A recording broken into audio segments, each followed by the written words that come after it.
Ms. Handel, your opportunity for a question from Mr. Ossoff. Thank you. Thank you. So, John, I guess what I would like to know is exactly who are you going to vote for in this election? Is that the question? Okay. Well, I think Secretary Handel is referring to my residence, which is a matter that I've addressed transparently throughout this campaign. I grew up in the 6th Congressional District. I was born and raised in Georgia, unlike Secretary Handel, who was born and raised in Washington, D.C.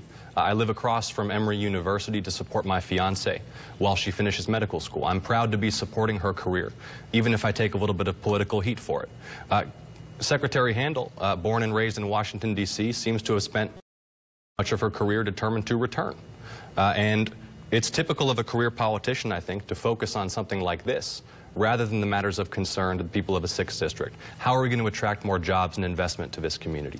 How are we going to make sure that young people who are getting educations for the jobs of the future in our tech sector are able to succeed and apply their talents here at home? These are the questions of concern to the voters of a 6th district. Actually, it is of concern to the people of the 6th District that you do not live in our community. And while I was born in Washington, D.C., I didn't get to pick where I was born. But the fact is, I've been in Georgia for almost as long as you've even been alive. You might live just 5 minutes outside of the district, but your values are nearly 3,000 miles away in San Francisco. And that's why so many of your contributions have come from liberals of California, New York, and Massachusetts. It's why you're supported by Nancy Pelosi.